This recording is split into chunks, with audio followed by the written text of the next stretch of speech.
స్కూల్కు యూనిఫామ్ వేసుకపోకున్నా, స్నానం చేసి పోకున్నా, టయానికి ప్రార్థనకు అందకున్నా, పిల్లలను పీఈటీ సార్లు బెత్తం తీసుకొని పొట్టు పొట్టు కొట్టేది, బిస్కిల్ తీయించేది, చెవులు వడిపెట్టి తిప్పేది. ఇప్పుడు అట్లా కొడతలేరు, కొట్టినా పోరలు ఊకుంటలేరు. కానీ ఈడ మాత్రం ఒక టీచరు పిల్లలకు ఎవ్వరు ఊహించని విధంగా షాక్ ఇచ్చింది.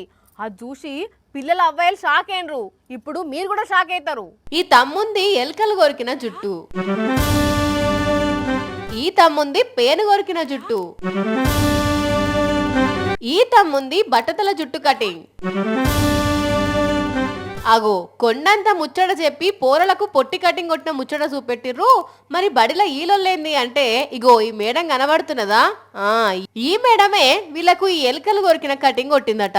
అందుకనే పోరల అవ్వాయిలు వచ్చి పని చదివెట్టిండ్రు. చెప్పుర్రు మేడం, వాళ్ళే షాప్ కెళ్ళి చేసుకుందరు కదా మేడం, మీరెందుకు రిస్క్ తీసుకున్నారు? హెయిర్ కట్ చేసుకోలేదు, మార్క్స్ ఏమంటే నీ జుట్టు కట్ చేస్తారా, నువ్వు ఇట్లా వస్తున్నావు రోజు అంటే, మేడం నా పరుగు పోద్ది ఊర్లో, నా హెయిర్ కట్ చేయదు అంటే పిల్లగాని ఇజ్జత్ తీయాలని కట్ చేసిర్రా, లేకుంటే ఎదురు మళ్ళీండా ఆన్సర్స్ ఇలా ఎగరేసి చెప్తున్నారు కాబట్టి నేను కట్ చేశాను. ఇన్నారుల్లా జుట్టు ఎగరేసి చెప్తున్నారట కటింగ్ చేసుకోమంటే.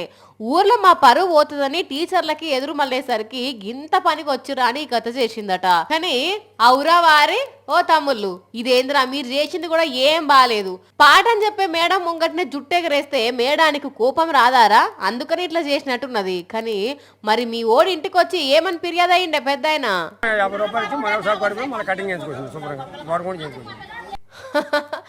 ఎక్కువ తక్కువ జుట్టున్నదని వీళ్ళు మొత్తం బోడగుండు కొట్టిచ్చిర్రట.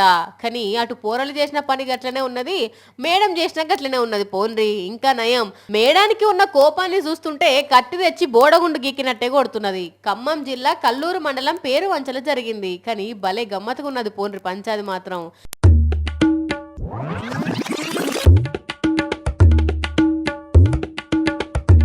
ఈ ముచ్చట ఇటు ఉంచితే ఇటు చూడుండ్రి, ఉత్తరప్రదేశ్ లో ఇంకో మేడం గారు ఏం చేసిర్రో.